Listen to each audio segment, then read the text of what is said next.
하나님이 당신을 사랑하십니다. 예, 여러분, 하나님이 여러분들 한 사람 한 사람을 정말 많이 사랑하십니다. 믿으십니까? 우리 아까 찬양으로 고백했었잖아요. 하나님이 날 사랑하심이 어디에 써 있다? 성경에 써 있대요. 그런데 여러분, 그거 뻥이에요. 성경에 제 이름이 어디 있나요? 여러분들의 이름이 어디 있나요? 우리 이름 없잖아요. 근데 우리가 하나님이 날 사랑하신다고 성경에 쓰여 있다고 말하는 그 이유가 뭐죠? 이 성경 말씀이 나에게 주시는 말씀으로 우리가 믿기 때문이잖아요. 그러니까 하나님이 날 사랑하심이 여기에 쓰여 있다고 우리가 고백하는 거잖아요.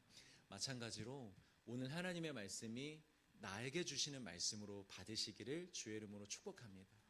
여러분들을 향한 말씀이 오늘 여기 성경에 쓰여져 있고 그 말씀이 우리에게 선포되는 것입니다. 그 마음으로 말씀을 받으면 반드시 은혜가 될 줄 믿습니다. 자, 여러분, 그림의 떡이라는 말을 잘 아시죠? 그러니까 그림의 떡이란 무엇이냐면 무엇인가 실체가 손에 닿을 정도로 가까이에 있는데 결코 그것이 내 것이 될 수 없는 상황, 그런 상황을 그림의 떡이라고 얘기를 합니다.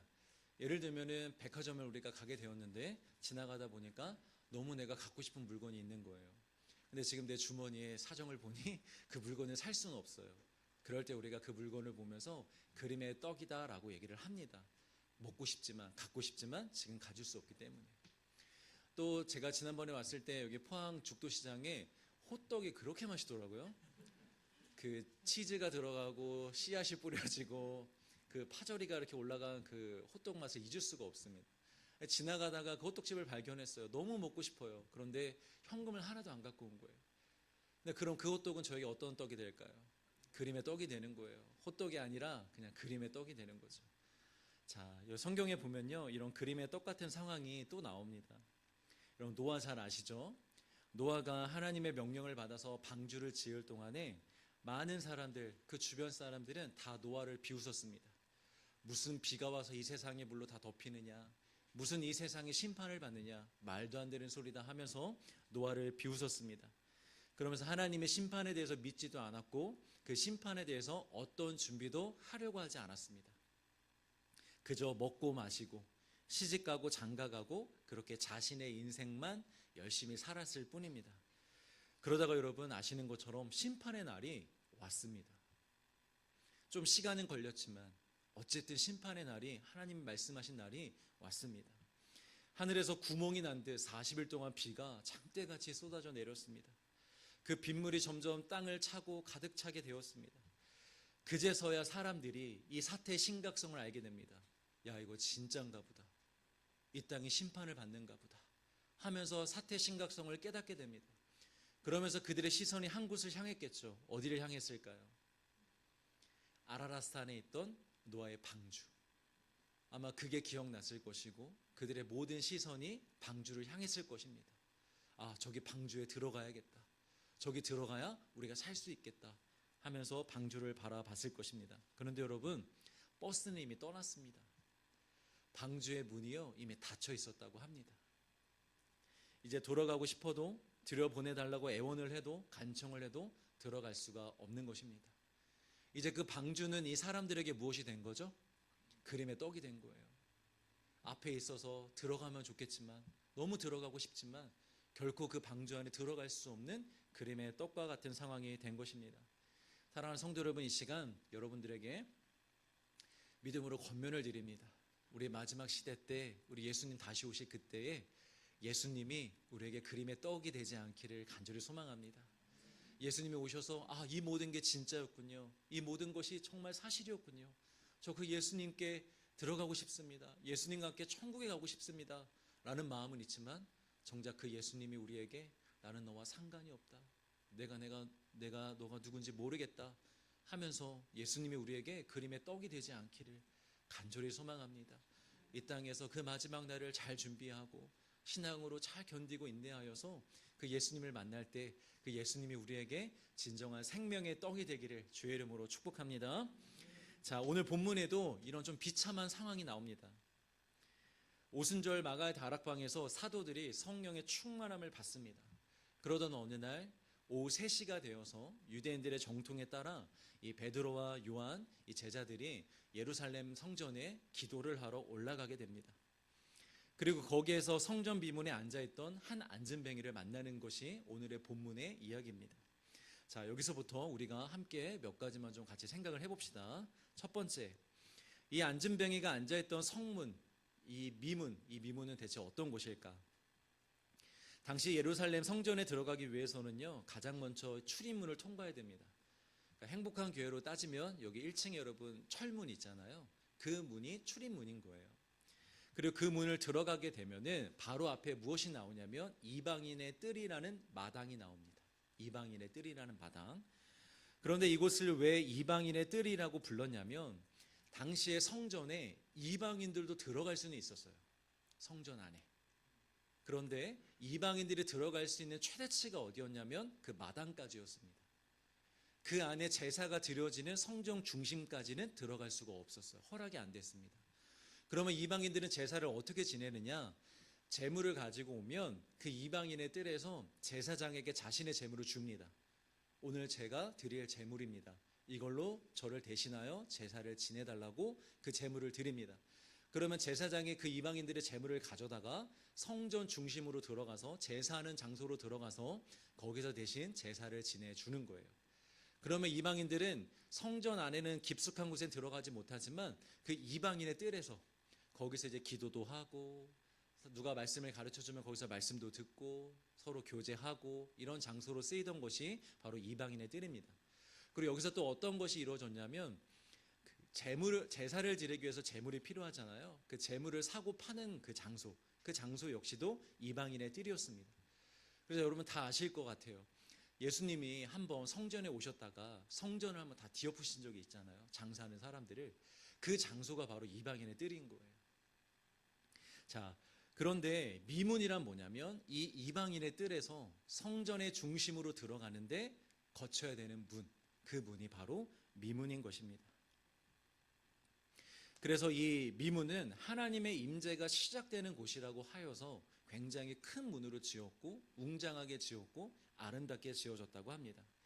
자, 이제 미문에 대해서 여러분 좀 이해가 가시죠? 그리고 우리 두 번째로 생각해 봅시다. 그럼 이 안진뱅이는 왜 그 미문 앞에 앉아 있었을까요? 첫 번째 이유는요, 아무리 유대인이라 할지라도 몸에 장애가 있거나 전염병을 앓고 있는 사람들은 그 성전 미문 안으로 들어갈 수가 없습니다. 이방인의 뜰까지는 이방인들과 같이 나올 수 있는데 내가 유대인이어도 장애가 있거나 전염병에 걸렸으면 그 미문 안으로 들어가지를 못하는 거예요. 그러니까 그 사람들이 갈 수 있는 최대치가 어디였느냐? 미문까지였습니다. 자, 두 번째 이유. 불량배들인지 아니면 가족들인지는 정확히 모르겠어요. 어쨌든 어떤 무리가 이 안진뱅이를 이용한 거예요. 뭘로 이용했을까요?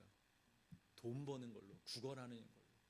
그래서 이 안진뱅이를 그 문 앞에다 앉혀놓고 사람들에게 동냥을 하게 해서 그 받은 돈으로 자기들이 쓰려고. 이 사람을, 그 안진뱅이를 그 미문 앞에 앉혀놓은 거죠. 아주 전략적인 것입니다. 여러분, 사람들이 제사를 지내러 들어가고 나올 때에 아무래도 이 마음속에 은혜가 있을 거 아니에요. 그죠? 그렇지 않나요? 우리 일주일 중에 가장 마음속에 그래도 가장 말랑말랑하고 은혜가 넘칠 때는 무슨 요일? 주일이잖아요. 월요일부터 또다시 우리 마음이 강팍해지고 메말라지는데 주일에는 그래도 우리 마음이 좀 말랑말랑해지잖아요. 그러다 보니까 사람들이 앞에서 동냥하는 사람들에게 조금 더 돈이나 이런 것들 더 많이 낼 수 있는 거죠. 그러니까 사람들이 이걸 전략적으로 알고 그 안진뱅이를 거기 앞에 앉혀 놓은 것입니다. 저도 학창 시절에 저희 어머니한테 뭐 혼날 일이 있거나 그래도 미리 이렇게 얘기를 해야 될 때면 꼭 얘기할 타이밍이 있었습니다. 언제냐? 우리 어머니가 금요철에 예배를 드리고 오셨을 때 은혜를 많이 받고 오셨을 때, 기도하고 오셨을 때, 그때 뭔가 이렇게 얘기하면 어머니가 그래도 부드러우시더라고요. 평소보다는 더 부드러우시더라고요. 그리고 그것은 지금도 여전합니다. 제가 아내에게 뭔가 얘기를 하고 싶을 때, 뭔가 원하는 걸 말할 때, 우리 아내가 은혜를 많이 받았을 때, 교회에서 기쁨이 넘칠 때, 그때 이제 그런 어려운 얘기들도 할 수 있는 거죠. 그래서 사람들이 이 안진뱅이를 거기 앞에다가 앉혀 놓은 것입니다. 자, 우리 세 번째로, 그러면 이제는 안진뱅이의 입장에서 한번 생각을 해볼까요? 성경에 우리가 읽지는 않았지만 그 위에 보면 이 안진뱅이가 날 때부터 안진뱅이였대요. 중간에 살다가 어느 날 갑자기 장애를 입은 것이 아니라 처음 태어날 때부터 안진뱅이로 태어났다라는 거죠. 그럼 제가 여러분 질문 한번 드리겠습니다. 안진뱅이는 그러면 미문 안에 제사를 지내는 곳에 들어가 본 적이 있을까요? 없을까요? 없습니다. 네. 장애를 입으면 그 안에 들어갈 수가 없다 그랬잖아요. 이 안진뱅이는 평생 단 한 번도 미문 안으로 들어가 본 적이 없어요. 하나님께 제사를 지내는 하나님의 임재와 영광과 은혜가 있다라는 그곳에 직접 들어가 본 적은 없다라는 거죠. 그리고 평생 저주받은 자로 여겨지며 살았습니다. 당시에는 오늘날의 문화가 많이 다른데 당시에는 장애가 있으면 저주받은 것으로 여겨졌어요. 하나님으로부터 저주받은 사람 이렇게. 근데 그것도 얼마나 서럽겠습니까? 근데 거기서 멈추지 않고 이제는 그 외로운 삶조차도 누군가의 배를 채우기 위해서 도구로 지금 이용되고 있잖아요. 그러니까 한 사람의 인생으로 보자면 여러분 얼마나 비참하겠습니까? 얼마나 안 된 인생이겠습니까? 그런데 잘 생각해 보면 이 사람도 유대인입니다. 평생 하나님의 나라 이스라엘 안에서 그것도 하나님의 성전이 있는 예루살렘 성 안에 살면서 성전 미문 앞에 매일매일 찾아가면서도 불구하고 그에게 있어 미문 너머의 하나님의 영광과 은혜는 뭐였다 지금까지? 그림의 떡이었다. 유대인임에도 불구하고 그 하나님의 사랑과 은혜를 한 번도 제대로 경험해 보지 못한, 그저 바라보기만 해야 되는, 그저 소망만 해야 되는, 다른 사람들 다 그렇게 은혜 받을 때 나는 언제쯤 저걸 받아볼 수 있으려나, 내 평생 저런 은혜 받아볼 수 있을까 하면서 생각할 수밖에 없는 그림의 떡이었다라는 것이죠. 그런데 여러분, 그에게 기적이 일어났습니다. 오늘 본문 8절에 그가 성전으로 드디어 들어갔다고 합니다. 그에게 있어 미문 너머의 하나님의 영광과 은혜가 이제는 내 것이 된 것입니다. 병고침을 받은 것도 기적이지만 더 위대한 기적은 그가 처음으로 미문 안으로 들어가 하나님의 은혜와 영광의 품에 안긴 것인 줄 믿습니다. 여러분, 이것이 바로 복음이에요. 이게 아담과 하와 이후에 모든 인류가 여전히 하나님이 창조하신 세상 안에서 살아왔습니다. 그러나 죄인들에게 하나님은 그동안 그림의 떡이었습니다. 하나님이 주시는 평안, 하나님이 주시는 사랑, 하나님이 주시는 형통, 하나님이 주시는 은혜, 하나님이 주시는 자비, 긍휼, 이 모든 것들이 참 아름다운 것이지만, 늘 눈앞에 존재했지만, 하나님은 여러분 이 세상을 떠나신 적이 없으세요? 창조 이후에 하나님이 이 세상을 계속 바라보고 계세요. 인간들을 계속 사랑하고 계시고 여전히 그들과 함께하고 계셨어요. 그러나 죄인된 인간들이 그 하나님의 그 모든 좋은 것들, 은혜들을 그저 그림의 떡으로만 바라볼 수밖에 없었던 형편이었다라는 거죠. 그런데 이제 그 그림의 떡이 우리에게 생명의 떡으로 내려오셨습니다. 우리 말씀을 한번 같이 찾아볼까요? 요한복음 6장 51절입니다. 요한복음 6장 51절.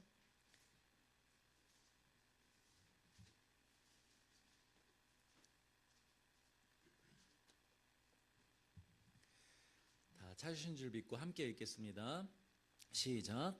나는 하늘에서 내려온 살아있는 떡이니 영생하리라. 내가 줄 떡은 곧 세상의 생명을 위한 내 살이니라. 자, 하나님이 하늘에 계실 때는 그저 그림의 떡이었는데 그 하나님께서 스스로 우리가 먹을 수 있도록, 우리가 그 은혜를 받을 수 있도록 스스로 떡이 되어서 이 땅에 내려오셨습니다. 그래서 이제는 여러분 누구나 믿기만 하면 그 떡을 먹을 수 있습니다.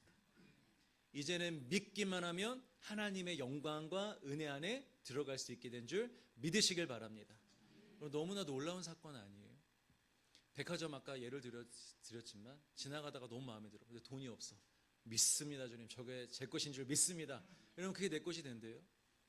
예를 들어서 호떡 너무 먹고 싶은데 1,000원, 2,000원이 없어 못 먹고 있어. 믿음으로 그것이 내 떡이 될 수 있다면 얼마나 기쁘겠습니까?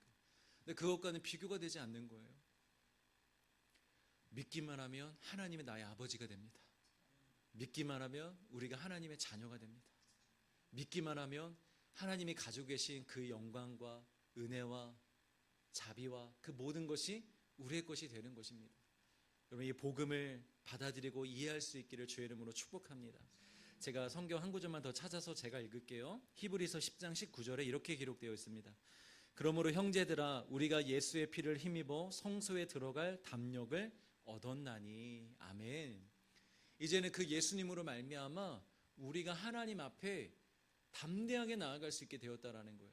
이 안진뱅이로 비유하자면 이번 한문뿐만이 아니라 앞으로 영원토록 내가 원할 때 언제든지 그 미문을 열고 하나님 안에 들어가 제사할 수 있는 날이 왔다라는 것입니다. 여러분, 그 특권이 우리에게 주어졌음을 믿으시길 바랍니다. 이제 여러분들 원하시면, 언제든지 원하시면 믿음으로 하나님 앞에 나아갈 수 있습니다. 내가 조금 부족하게 살고 연약하게 살고 하나님 마음에 안 들게 살았어도, 조금은 하나님을 떠나서 내 마음대로 살았어도 하나님이 나의 아버지심을 믿고 예수님이 나의 구주신 줄 믿고 내가 그 하나님께 다시 나아가겠다는 마음으로 하나님께 다시 나아가고 싶다면 언제든지 나아갈 수 있다라는 거예요. 많은 사람들이 자기가 삶을 조금 요즘에 잘 못 산다, 조금 내가 정욕적으로 살았다, 조금 죄를 지으면서 살았다 이러면 예배 드리는 걸 되게 부담스러워합니다. 하나님이 내 예배 안 받아주실 것 같고, 하나님 날 버리실 것 같고, 하나님 날 기뻐하시지 않을 것 같고, 그래서 이렇게들 얘기해요. 나중에 제가 조금 잘 산 다음에 좀 착한 일도 하고 선한 일도 한 다음에 그 다음에 하나님께 나아가서 예배하겠습니다 라고 얘기하는데, 여러분, 그건 믿음이 아닙니다. 우리가 믿어야 될 건 어떻게 살았던지, 우리가 어떤 마음으로 살아왔든지, 나를 사랑하시는 그 하나님을 믿고 나를 위해서 희생해 주신 예수님의 그 십자가의 은혜를 믿고 언제든지 나아갈 수 있어야 됩니다. 언제든지 예수님께 구할 수 있어야 됩니다. 그게 믿음인 줄 믿으시길 바랍니다. 자, 그러면 이 안진뱅이가 어떻게 미문 안으로 들어가게 되었는지 그 과정을 좀 자세히 한번 살펴보도록 하겠습니다. 첫 번째, 어떤 과정이 있었느냐? 멈춤이라는 과정이 있었습니다. 이 안진뱅이가 날 때부터 안진뱅이였다 그랬잖아요. 그럼 이 성전에 그날 처음 왔을까요? 상식적으로 그렇진 않았을 것 같아요. 어렸을 때부터 그 자리에 앉아있지는 않았겠지만 그래도 처음은 아니었을 거예요. 분명 수없이 많이 그 미문 앞에 앉아있었을 것입니다. 자, 그러면 베드로와 요한 이 사도들은 그 미문에 처음 갔을까요? 당연히 아니겠죠. 이들은 유대인들입니다. 유대인들은 성전에 못해도 1년에 수십 번은 드나듭니다. 그러니까 이게 무슨 말이냐? 못해도 이 안진뱅이와 베드로가 이미 수백 번은 만났을 거란 거예요. 수백 번은 마주쳤을 거란 거예요. 보통 유대인들은 미문에서 구걸하는 사람들과 대화는 하지 않습니다. 뭐 사정이 어떻는지, 무슨 일이 있는지, 집이 어딘지, 왜 여기 있는지 묻지 않습니다.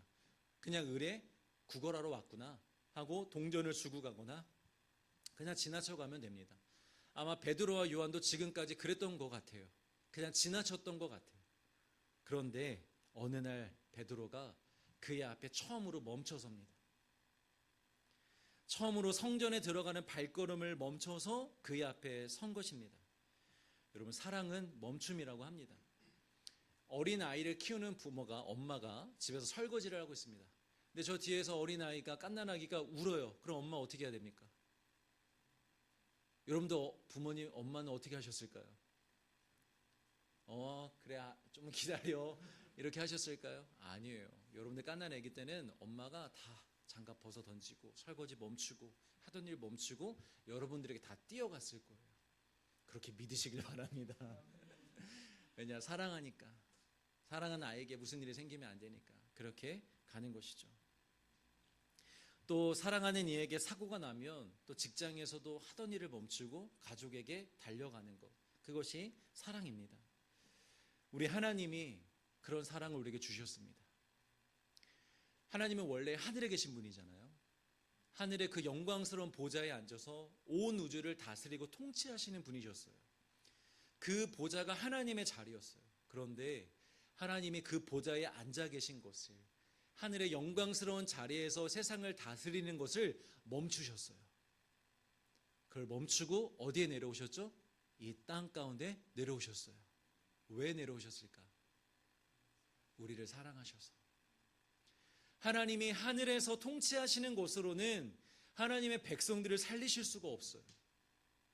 누군가 저들을 위하여 뭔가 행해야 되는데, 저들의 죄를 지고 누군가 대신하여 죽어야 되는데, 그 누구도 이 땅에서는 이 사람들의 죄를 대신하여 죽을 수가 없는 거예요. 그래서 하나님이 결정을 하십니다. 멈추자. 내가 하늘의 영광 가운데 거하는 걸 멈추고 인간의 몸을 입고 저 땅에 내려가자. 그 땅에 내려가서 나의 사랑하는 백성들을 위해서 내가 희생하자 하면서 이 땅에 내려오신 것입니다. 그 하나님의 멈춤이 우리를 살린 줄 믿습니다. 여러분, 생명을 살리기 위해서는요, 멈춰야 됩니다. 멈춰야 될 때가 있습니다. 물리적인 시간이나 행동뿐만이 아니라 우리의 생각이나 가치관이나 성향이나 성격도 마찬가지입니다. 때로는 우리됨을 멈출 때가 필요합니다. 내 성향을 멈출 때가, 내 성격을 멈춰야 될 때가, 내 가치관을 멈춰야 될 때가 있다라는 것입니다. 늘 해오던 것들, 자연스러운 것들을 때로는 멈추고 우리가 영혼 앞에 서 봐야 됩니다. 그래야 여러분 역사가 일어납니다.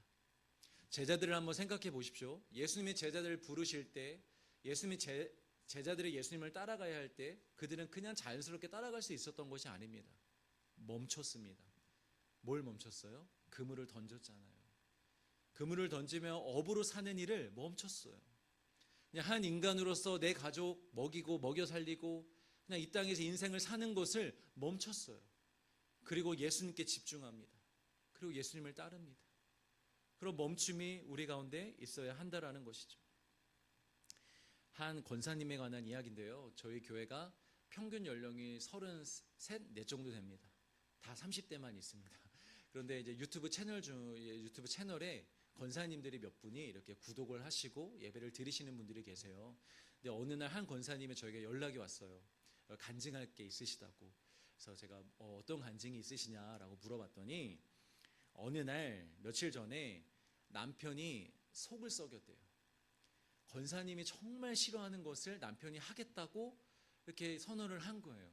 권사님이 원래 성격 같았으면 밤새도록 남편과 멱살잡이는 아니지만 그래도 남편에게 화도 내고 싸우고 성질을 부려서 남편이 그걸 못하도록 말렸을 텐데, 그렇게 싸웠을 텐데, 이상하게 그날은 기도하게 됐대요.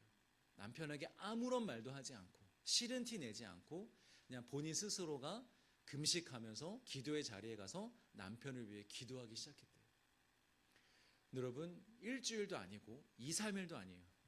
바로 그 다음날 금식하고 기도한 바로 그 다음날 아침에 갑자기 그 남편이 나 그거 안 하겠다고.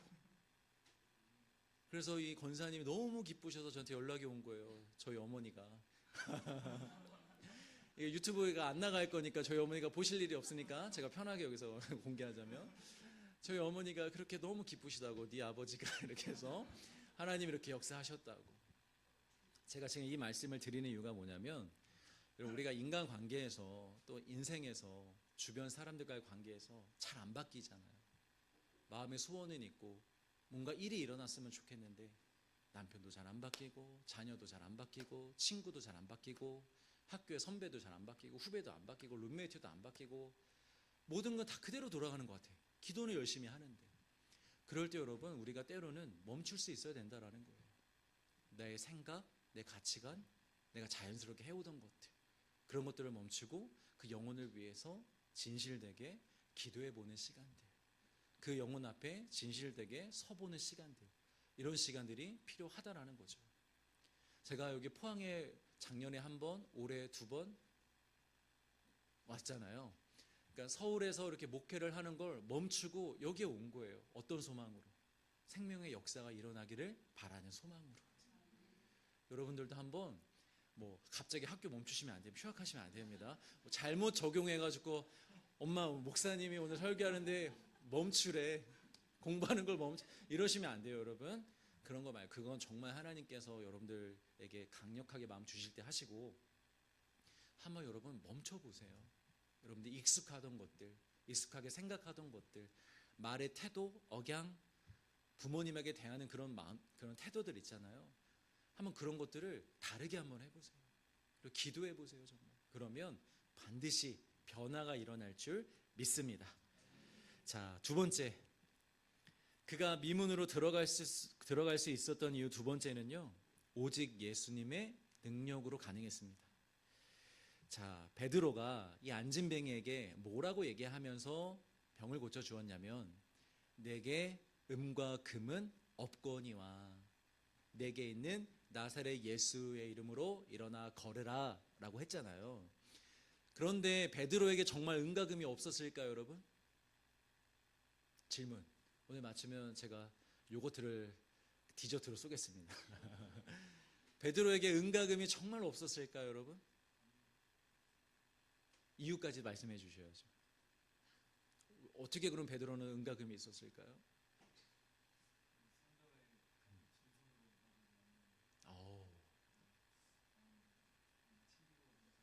대단합니다. 네, 박수 한번 쳐주시면 감사하겠습니다. 네, 원래 내가 요거트 사주려고 약간 장바구니에 다 담아놨는데 그래도 네, 너무 잘하셨습니다. 베드로에게 음과 금까지는 아니어도 이 안진뱅에게 도와줄 돈은 분명히 있었습니다. 우리 민종 형제가 말한 것처럼 제사를 지내러 가기 때문에 또 웬만한 사람은 지갑에 돈에 수중에 단 몇 푼이라도 넣고 다니죠. 근데 그게 중요한 게 아니라 이 당시가 초대교회 때잖아요. 근데 초대교회 때 여러분 어떤 일이 일어났었죠? 사도행전 이 앞에 3장을 우리가 봤는데 그 바로 앞에 한 장, 2장에 보면 당시에 성령을 받은 많은 성도들이 자신의 밭을 팔아다가 교회에다 다 헌금을 했습니다. 오해하지 말고 들으십시오. 예수님을 믿으면 다 그렇게 해야 된다는 소리가 아닙니다. 이때는 특별한 상황이 있어서 그래요. 왜냐하면 당시 예루살렘 교회가요 굉장히 가난했습니다. 예루살렘 성도들이요 굉장히 가난했습니다. 왜냐하면 그 당시에 로마 속국으로 지냈기 때문이에요. 우리나라가 예전에 일본의 속국으로서 지냈었잖아요. 그때 형편이 매우 어려웠었죠. 마찬가지로 이때 당시는 로마 제국의 속국으로서 살았어야 됐기 때문에 대부분의 유대인들이 다 가난했어요. 황제 숭배를 하고 그 로마 제국 편에 서서 그렇게 신앙을 버린 사람들은 좀 부유하게 살았었지만 그래서 세리들은 이렇게 부하게 살았었잖아요. 근데 대부분의 성도들이 다 가난했었어요. 그래서 하나님이 성령을 받은 사람들에게 감동을 주셨어요. 밭을 팔아다가 헌금을 하라고. 그래서 공동체들을 먹이고 살리라고 그렇게 명령을 하셨죠. 그래서 수많은 사람들이 밭을 팔아다가 교회 헌금을 했습니다. 그 헌금이 다 교회에 쌓여져 있습니다. 그리고 사도들이 그것을 질서정연하게 과부들에게, 가난한 자들에게, 미혼모들에게, 또 도움이 필요한 사람들에게 나눠주는 역할을 사도들이 했던 거예요. 그런데 베드로가 누구야? 왜 갑자기 반말을? 베드로가 누구예요?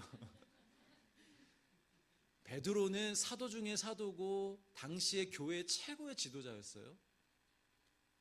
첫 번째 지도자였어요. 그래서 베드로가 얼마든지 얘기를 하면, 베드로가 원하면 그 헌금에서 일부를 가져다가 이 안진뱅이를 도와줄 수 있다 없다? 있다. 내게 은과 금이 있어. 좀만 기다려봐. 내가 연락하면 돼. 하고 얼마든지 그 돈을 가져다 줄 수 있었다라는 거예요. 그에게 지금 돈이 가장 필요하잖아요. 얼마든지 줄 수 있었다라는 거예요. 그런데 베드로가 아예 선포를 합니다. 내게 음과 금은 없어. 왜 그랬을까요?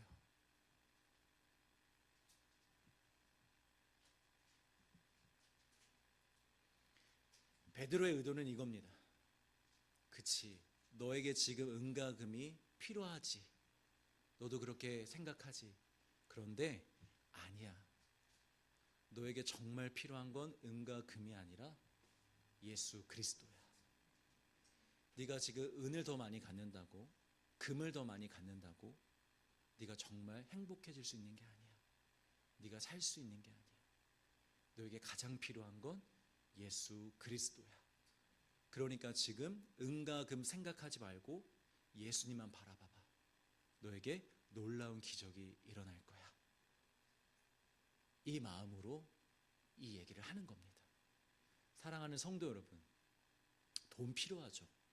우리 청년들 직장 필요하죠. 안정적인 미래 당연히 필요하죠. 여러분들의 삶, 결혼하셔야죠. 그런데 여러분, 거기에 너무 집중하지 마세요. 거기에 집중한다고 다 되는 게 아닙니다. 거기만 바라본다고 우리 삶이 변화되는 것도 아니고, 거기만 바라본다고 우리 삶에 기적이 일어나는 게 아닙니다. 우리 삶의 모든 기적은 오직 우리가 예수 그리스도께 집중할 때, 예수님만 바라볼 때, 예수님만 소망하고 예수님의 능력만을 의지할 때, 그때 내가 먼저 생명을 얻는 것이고, 그 나머지는 저절로 하나님께서 필요한 만큼 채워주시고 길도 열어주시고 형통하게 해주시는 줄 믿으시길 바랍니다. 먼저 그의 나라와 그의 의를 구하라. 그리하면 내가 이 모든 것을 어떻게 하리라? 너에게 더하여 주시리라. 이게 이 말이에요. 너희들은 예수님께만 집중하라. 은과 금 하나님 달라고 그렇게 그러고 있지 말고, 이 문제 해결해 달라고 그러고 있지 말고 예수님에게 집중해봐라. 다른 거 다 내려놓고 오직 예수님만 바라봐봐라. 그러면 너희들에게 필요한 것이 있다면 내가 더하여 줄게. 너희들이 구하지 않아도 내가 줄 거고, 너희들이 구하는 것도 줄 거고, 너희들이 필요하게 여겨지는 것들을 내가 채우면서 살게 해줄게 라고 우리에게 약속해 주시는 줄 믿습니다. 이 안진뱅이가 비록 병이 고쳐졌지만 그것은 통로였을 뿐이에요. 이 안진뱅이에게 임한 최고의 기적은 무엇이었느냐? 미문 너머에 하나님께로 나아가게 된 것, 현실의 문제를 넘어 예수 그리스도께 나아가게 된 것, 이것이 가장 큰 기적인 줄 믿습니다. 여러분, 우리에게는요 예수 그리스도가 필요합니다. 우리 주변에 고통하고 신음하는 모든 자들에게도 예수 그리스도가 필요합니다. 물론 당장에 굶고 있는 자들에게 양식이 필요하죠. 병으로 아파하는 사람들의 치유가 필요하죠. 당장에 극심한 외로움과 우울감에 빠진 자들에게는 누군가 손을 잡아줘야 됩니다. 여러분, 말로만 기도하면 돼, 교회 가면 돼, 여러분 이러면 안 돼요. 그들의 손을 잡아주고 시간을 함께 보내주고, 내가 그를 위해서 시간을 내서 기도도 해줘야 됩니다. 그게 교회의 사명입니다. 그러나 거기서 끝나면 안 된다라는 거죠. 그들에게 반드시 예수 그리스도를 전해야 됩니다. 예수님을 알려줘야 됩니다. 기억하십시오 여러분, 예수님 없는 형통은 저주입니다. 예수님을 영적으로 만나지 못하고 영접하지 못하고 그 예수님을 나의 소망으로 삼지 못하면서 그저 그 예수님을 빌미로 예수님을 힘입어 그냥 삶의 문제만 해결하며 사는 삶이, 여러분 그것이 결코 축복의 삶이 아니라는 거예요. 저주의 삶입니다. 우리 아까 처음에 노아 때 봤잖아요. 마지막 날에 예수님이 사람들을 보면서 너가 누군지 모르겠다고 할 사람이 있다라는 거예요. 그 사람들이 어떤 사람들이냐? 문제만 바라보고 사는 사람들, 문제만 해결하며 사는 사람들, 그런 사람들이 나중에 예수님이 너가 모른다고 말할 수 있다라는 것이죠. 오직 예수님을 만나고 예수님을 전하며 사는 우리의 인생이 되길 간절히 소망합니다. 자, 이제 진짜 마지막으로, 제가 원래 설교를 1시간 하는데 특별히 반으로 줄여왔습니다. 금방 끝내겠습니다. 걱정하지 마세요. 마지막으로 이제 우리에게 좀 적용을 해볼까요? 우리가 신앙생활을 하고 예수님을 믿는다고 하면서 여전히 성경에 기록된 많은 좋은 것들이 우리에게는 그림의 떡과 같이 느껴질 때가 솔직히 너무 많지 않아요? 성경은 평안을 얘기해요. 감사와 기쁨을 얘기해요. 은혜를 얘기하고 형통을 얘기해요. 그래서 많은 사람들이 그것을 소망해요. 꿈꿔요. 나도 그걸 받고 싶어 해요. 그래서 신앙생활을 다들 열심히 해요. 그런데 실제 우리 삶에서 보면은 이 모든 것들이 다른 사람에게만 해당되는 것 같고 이상하게 나에게는 잘 해당이 되지 않는 것 같은 그런 기분, 느낌, 생각 들 때 있어요, 없어요? 있어요. 우리 청년들도 아마 그럴 거예요. 요즘에 SNS가 워낙 발달이 많이 돼서 SNS를 보면 진짜 신앙생활도 너무 멋있게 잘하고 자신의 삶도 너무 잘 살고 성공한 사람들의 이야기를 보면서 우리도 그런 소망을 갖는다고, 나도 신앙생활 잘하면서 저렇게 멋지게 살고 싶다. 근데 막상 우리 현실을 보면 길이 보이지 않아. 내 안은 기쁨이 충만하지 않아. 이렇게 나는 고민할 것만 많은 건지 모르겠어. 다른 사람들은 고민도 없이 은혜 많이 받고 복도 많이 받고 잘 사는 것 같은데 유독 왜 나만 그러지? 근데 제가 이렇게 신앙생활을 하다 보니까 주변에 거의 대부분의 사람들이 이 생각을 하면서 살아요. 왜 저기 집 자녀들은 저렇게 잘 되는데 우리 집 자녀들은 이렇게 안 되는지 모르겠다라는 어르신분들도 너무 많고, 저기 집 남편은 저기 집 아내는 저러는데 왜 하나님은 나에게 이런 삶을 허락하시는지 잘 모르겠다라고 이렇게 고백하는 사람이 너무 많다라는 거예요. 왜 우리에겐 자꾸 그림의 떡처럼 우리가 이렇게 봐야만 될까요? 왜 그렇게만 느껴질까요? 우리에게 기적이 필요한 줄 믿습니다. 영적인 기적이 필요한 줄 믿습니다. 이제 더 이상 그런 것이 우리에게 그림의 떡이 되지 않기를 바랍니다. 하나님이 약속해 주신 모든 은혜 가운데 우리가 들어가기를 소망합니다. 근데 제가 이렇게 오해하지 않으셨으면 좋겠는데, 세상 성공을 얘기하는 게 아니잖아요. 성경에서 말하는 게 또 뭐가 있어요? 어떤 믿음의 능력, 기도의 능력, 영적인 은사, 성령의 은사들이 있잖아요. 그런 것과도 우리는 전혀 상관없이 사는 것 같잖아요. 근데 이제 그런 모든 것들이 우리에게 그림의 떡이 아니라 생명의 떡이 되기를 간절히 소망합니다. 그래서 제가 이 시간에 믿음으로 이 시간 한번 선포하면서 마무리를 할게요. 제게 은과 금 없습니다, 여러분. 지금 여기 옷에 100원 하나 없거든요. 여러분들에게 줄 수 있는 게 없어요. 포항까지 왔지만 아무것도 여러분 줄 수 있는 게 없습니다. 그러나 제게 있는 한 가지, 나사렛 예수 그리스도의 이름으로 이 시간 믿음으로 선포합니다. 그동안 원래 제가 눈물이 많아요. 이해해 주세요. 그동안 이 모든 성경 말씀이 그냥 그림의 떡으로만 느껴졌던 우리 모든 성도님들, 이제 이 모든 말씀이 생명의 떡으로 느껴질지어다. 이제 그 영광 안으로 들어갈지어다. 하나님의 은혜 안으로 들어갈지어다. 그래서 정말 말씀으로 삶을 살아가고 하나님의 은혜 안에서 형통함의 복도 받고 영광의 복도 누리고 기쁨의 복도 늘 누리면서 살아갈 수 있는 우리 참 행복한 교회 성도님들 다 되시길 주의 이름으로 축복합니다. 제가 기도하겠습니다. 사랑해 주님 감사합니다. 오늘 말씀을 통하여 우리 삶을 돌아봅니다. 하나님, 그동안 솔직히 고백하자면 이 성경에 기록된 모든 말씀들이 우리에게는 그림의 떡과 같이 좀 더 느껴졌습니다. 바랐지만, 알았지만, 소망도 했지만 왜 내 삶에서는 그런 은혜가 없었는지, 강력한 은혜가 없었는지, 왜 느껴지지 않는지 이렇게 그림의 떡으로만 바라보며 소망하며 지낼 때가 더 많았습니다. 그러나 주님, 이제는 오직 예수 그리스도의 이름의 능력으로 말미암아 이 성경 안으로, 말씀 안으로 들어가기를 소망합니다. 하나님의 영광과 은혜 안으로 들어가기를 간절히 소망합니다. 주님, 이 시간 주님께서 우리 모든 사랑하는 성도님들을 인도하여 주시옵소서. 그 미문 안으로, 영광 안으로 들어가게 하여 주시옵소서. 이 안진뱅이가 그 미문 안을 열고 들어가 기뻐 뛰며 춤췄던 것처럼 이제 사랑하는 우리 성도들도 인생을 살아가는데 걱정과 근심하며 사느냐고, 하나님, 늘 그렇게 슬피 사는 인생들이 아니라 기쁘게 뛰며 춤추며 사는 인생들이 될 수 있도록 주님 역사하여 주시옵소서. 우리의 모든 삶을 주님께 맡겨드리오며 감사하며 예수님의 이름으로 기도합나이다. 아멘.